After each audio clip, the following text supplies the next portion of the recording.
명화를 보는 새로운 눈을 길러드립니다. 명작의 숨결을 따라 작품 속으로 한 발짝 더 걸어 들어가는 시간, 화요 명화 산책.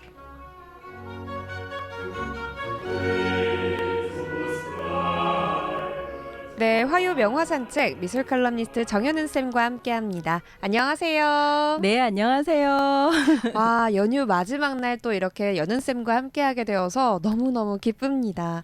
어떻게 이번 연휴 좀 길었습니다. 보통 뭐 하면서 보내셨나요? 저는 연휴가 그냥 숙제 기간 같아요. 숙제요? 네, 밀렸던 일 해야 되잖아요. 네, 그렇구나. 뭐 강의 준비도 하고 원고도 쓰고 또 어디 이제 글 써주기로 한 것도 이제 좀 연휴에는 그래도 시간 여유가 돼서 네. 좀 일을 하는 편이에요. 와, 오늘도 열심히 일해주시는 소 같은 연은쌤이 네, 아닐까 싶은데요. 또 연휴가 길다 보면 이렇게 네, 또 맛있는 것들을 많이 많이 먹게 되잖아요. 네. 아, 연은쌤의 이런 연휴의 관리법 있으신가요? 아, 무슨 연휴에 관리를 하고 그래요. 정말요? 먹어야지. 그럼요. 거짓말. 아까 아니에요. 초콜릿 한 점도 안 드시는 거 봤는데요? 아유, 별로 단 거를 안 좋아해서 그랬고, 네. 연휴에 뭐 맛있는 거 있으면 먹어야죠. 아, 기회 잘 있으면. 먹고 네, 또 잘 자고 잘 일하는 그쵸? 그런 연휴를 보내는 게 어떻게 보면 현명할 것 같아요. 네. 네, 우리 다정이들도 재충전하는 그런 시간으로 함께 채웠으면 합니다. 오늘 소개해 주실 그림이 아주 익숙합니다. 패션 브랜드에서도 콜라보를 많이 했던 작품인데요. 네, 맞습니다.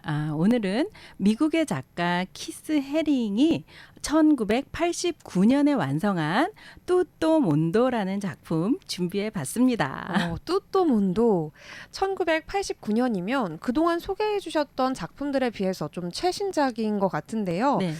보니까 담벼락에 그려진 것 같은데 벽화인가요? 네, 맞아요. 오. 벽화예요.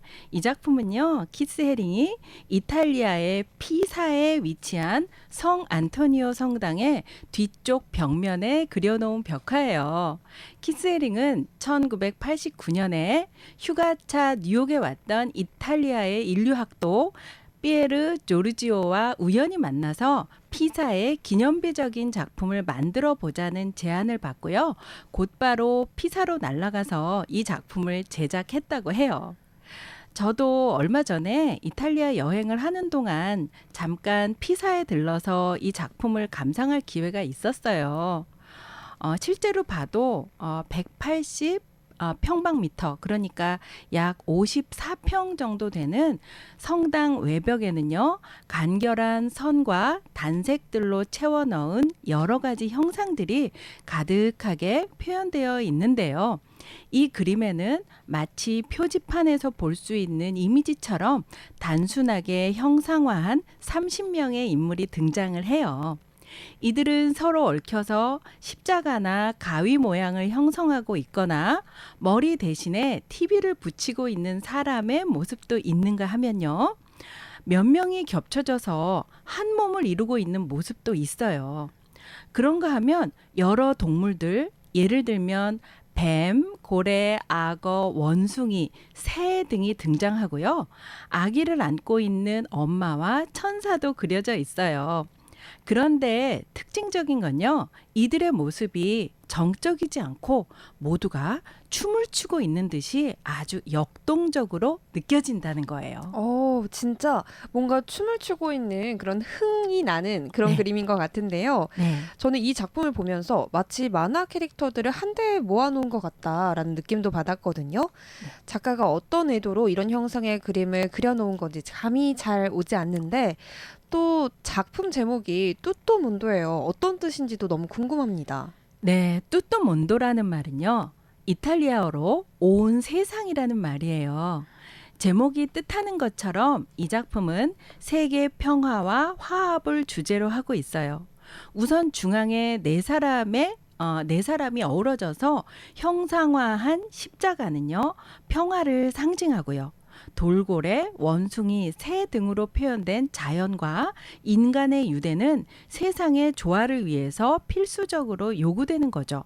그리고 중앙에 상단에 그려져 있는 가위를 형상화해서 뱀을 자르고 있는 인간의 모습은요, 온 세상 사람들의 화합으로 악을 물리치고자 하는 의지를 표현한 거라고 볼 수 있어요. 그리고 그 밑에 보이는 아이를 안고 있는 여인과 머리 대신 TV를 달고 있는 남자는 삶의 자연성과 리듬을 왜곡하는 기술을 대조해서 표현했다고 볼 수 있죠. 또 여러 명이 한 몸으로 중첩된 모습은요, 핵전장으로 인한 재앙을 의미한다고 해석하는 사람들도 있어요. 물론 이런 해석들이 정확하게 작가의 의도를 대변하는 것은 아니기 때문에 작품을 관람하는 여러분들이 느낀 인상에 따라서 의미와 해석을 붙여보시는 것도 좋을 듯 합니다. 오, 설명을 듣고 나니까 뚜또몬도, 온 세상이라는 제목이 정말 잘 어울리는 것 같습니다. 그런데 궁금한 점이요. 이 그림이 마치 벽에 그려놓은 만화 같은 느낌이 드는데 이런 것도 현대미술의 한 장르에 속하는 걸까요? 네, 맞아요. 잘 보셨어요. 작품이 마치 만화, 좀 더 과장하면 낙서같이 보이기도 하는데 네. 현대미술에서는 이런 모든 장르의 미술을 그래피티 아트라고 부르죠. 여기서 그래피티라는 말은 낙서라는 의미를 담고 있는데요. 1960, 70년대 미국의 갱들이 자신들의 영역을 표시하기 위한 목적으로 길거리에 낙서를 했던 것에서 비롯되었어요. 그럼 길거리에 낙서를 하던 갱문화가 세월이 흘러서 하나의 예술 장르로 정착한 거군요. 뭐 그런 셈이 되네요.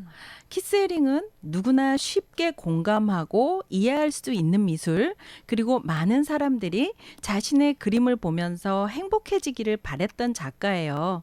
그래서 그는 자신의 미술을 알리기 위한 방법으로 일명 낙서 미술을 시작했죠. 그는 자신의 그림을 많은 사람들에게 보여주기 위해서 뉴욕의 후미진 골목 벽면에 낙서를 하는 것으로 시작해서요.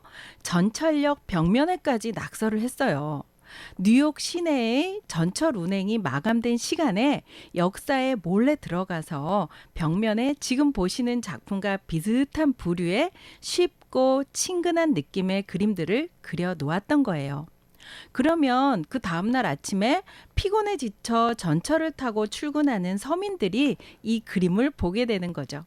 아침마다 달라진 그림을 발견했던 사람들은 무척 즐거워했다고 하는데요.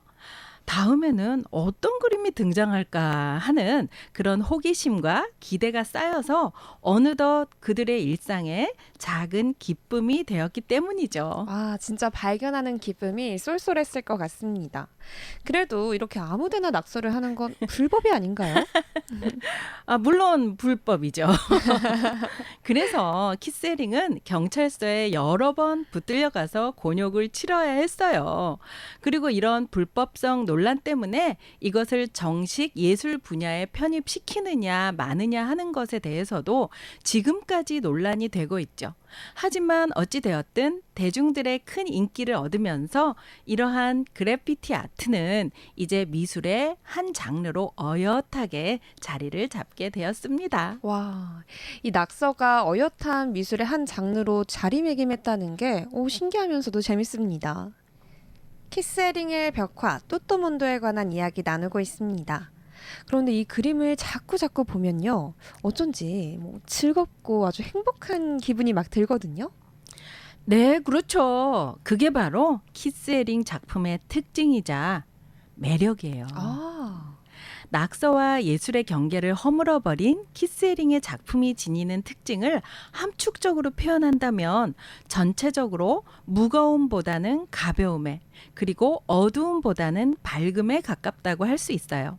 키스헤링은 자신의 작품을 소수의 특정한 사람들, 즉 콜렉터만 독점해서 누리는 것을 원치 않았어요. 반대로 자신의 작품은 일반 대중 누구라도 어렵지 않게 이해하고 또 공감할 수 있는 작품이길 원했죠. 이런 키스헤링의 소망대로 그의 작품은 주변에서 쉽게 접할 수 있는 대중적인 것이 되었는데요. 작가가 누구인지도 모르고 구입해서 집에 하나쯤 가지고 있는 티셔츠나 신발, 네. 에코 가방, 뭐 그런 그림에 그런 물건들의 그 키스헤링의 그림이 멋지게 자리하고 있잖아요. 그는 작업을 할 때 다른 작가들처럼 밑그림을 그리거나 습작을 만들지 않았어요. 사실 작업 방식이 워낙 간결하고 확실하면서 단순해서요. 따라 그리기도 쉬울 정도죠. 하지만 키스헤링이 주로 다룬 작품의 주제들을 살펴보면 다른 낙서 화가들이 다룬 작품과는 확연한 차이가 있었는데요. 그의 작품 안에는 사랑, 탄생과 죽음, 전쟁과 평화 등등 결코 단순하거나 가볍지 않은 웅대한 그의 세계관이 녹아들어 있죠. 이처럼 거창한 주제를 낙서에 가까운 단순한 기법으로 녹여내서 대중과 쉽게 소통하는 작품으로 구사해낸 것이 바로 키스 헤링이라는 작가였어요. 이 키스 헤링이란 작가는 또 짧은 생애를 살다 갔잖아요. 그럼에도 불구하고 인생에 대해서 아주 놀라운 통찰력을 지니고 있었던 것 같은데요. 이제 키스 헤링의 개인사도 궁금합니다. 어떤 이야기죠? 네, 키스헤링은요, 1958년 미국의 전형적인 기독교 집안에서 태어났는데요. 어려서부터 만화 영화와 그림 그리기를 좋아했어요. 처음에는 피츠버그 예술학교에서 그래픽 디자인을 전공했지만 흥미를 느끼지 못하다가 뉴욕으로 이사해서 시각예술학교에 입학하고 또 뉴욕 길거리에서 보았던 낙서들을 보고 깊은 영감을 얻은 것이 벽을 캔버스 삼아 대중과 소통하는 그의 예술 세계를 여는 계기가 되었어요. 그 후 키스헤링은 10년 남짓 치열하게 활동하면서 다수의 작품을 남기고요. 대중의 인기를 한 몸에 담은 세계적인 화가가 될 수 있었어요. 하지만 안타깝게도 네. 그는 에이즈 합병증으로 31살이라는 나이로 짧은 생을 마감했어요. 비록 예술가로서의 그의 생애는 짧았지만 키스헤링이 남긴 작품 속에는 인종차별 반대, 또 반핵운동, 또 인권운동, 그리고 에이즈 교육 등등 사회 문제에 대한 관심을 두루 담고 있어서 많은 사람들에게 깊은 영향을 주고 있어요. 난치병 에이즈 때문에 또 작가로서 한창 명성을 얻을 무렵에 또 목숨을 잃었군요. 네. 키스헤링은 에이즈 진단을 받고 나서도 다른 누군가를 원망하거나 자신이 살아왔던 과거의 삶을 후회하지도 않았어요. 오히려 자신의 짧은 생애 동안 누렸던 영광과 자신에게 주어진 사랑에 감사하면서 남아있는 시간과 노력, 그리고 그동안 모든 재산을 사회에 되돌려주는 일을 했죠. 키스헤링은 자신의 병을 알고 나서 사람들에게 에이즈에 대한 경각심을 일깨워주기 위해서 위생적인 생활로 건강을 해치지 않을 것을 당부하는 메시지가 담긴 작품과 함께 사회 안에 자리 잡고 있는 불평등을 해소하는 메시지가 담긴 작품에도 몰두했어요. 그리고 그가 제작했던 모든 작품 이미지의 판권을 자신이 설립한 재단에 기부하고 이 재단을 통해서 에이즈 단체와 난민 구호 사업 또 난치병 어린이를 돕는 프로그램을 지원하는 일을 추진했어요. 그리고 마지막으로 생을 마감하기에 앞서서 이탈리아 피사에 있는 성 안토니오 성당 건물 벽화인 이 뚜토몬도를 남기고 31살의 짧고도 화려한 화업을 마무리했습니다. 와, 이렇게 듣고 나니까 참 따뜻하고 또 많은 사람들에게 행복을 전하고 싶었던 그 네. 마음이 고스란히 느껴지는 것 네. 같습니다. 네, 오늘은 이탈리아 피사에 있는 성 안토니아 성당 외벽에 그려진 키스헤링의 뚜또문도 그리고 작가의 삶에 관한 이야기까지 함께 나눠봤는데요. 끝으로 정리도 해주시겠죠? 네, 이 작품 뚜또몬도를 보고 있으면요. 키스헤링이 죽음을 앞두고 자신의 마음속에 있는 온 세상을 보여준 것 같아서 마음이 울컥해요. 이 그림은 작가 키스헤링이 바라본 온 세계였고요. 작가가 생각한 가장 중요하고도 아름다운 가치를 생각한 장면이겠죠. 그렇기 때문에 이 그림을 보면 작가 키스헤링이 얼마나 따뜻한 사랑을 넘치도록 가슴에 품은 사람이었는지를 알 수 있는 거예요. 저는 이 뚜또몬도를 보면서요. 내가 키스헤링이라면 온 세상이라는 제목으로 어떤 것을 30가지 목록에 포함시킬까 하는 생각을 해봐요. 네. 여러분들도요. 내가 생각하는 온 세상에서 가장 그리고 싶은 30가지를 그린다면 나는 어떤 것들을 그리고 싶은지 한번 생각해 보실래요? 그 온 세상이라는 건요. 결국은 내 자신이 바라본 세계의 전부일 거예요. 그리고 저렇게 키스헤링처럼 몇몇 장면을 그중에 또 생각해 본다면 그것은 여러분들이 가장 가치 있다고 생각하는 것, 그리고 온 세상을 향한 여러분들의 바람이 포함된 그림이 될 것 같아요. 저도 잠깐 생각에 잠겨봤었거든요. 네. 가장 먼저 떠올랐던 게 이 사랑의 화살을 쏘는 큐피트를 그리고 싶다 싶었어요. 네. 멋있어요. 정말요? 네. 혹시 선생님도 생각나시는 그런 그림이 있을까요? 저도 하트를 그리고 싶어요. 정말요? 네. 역시 사랑이 가득한 네. 우리 다정다감 5시. 네, 오늘 또 행복하게 이 키스헤링의 뚜또몬도 감상해봤습니다. 오늘도 함께 해주셔서 감사합니다. 감사합니다.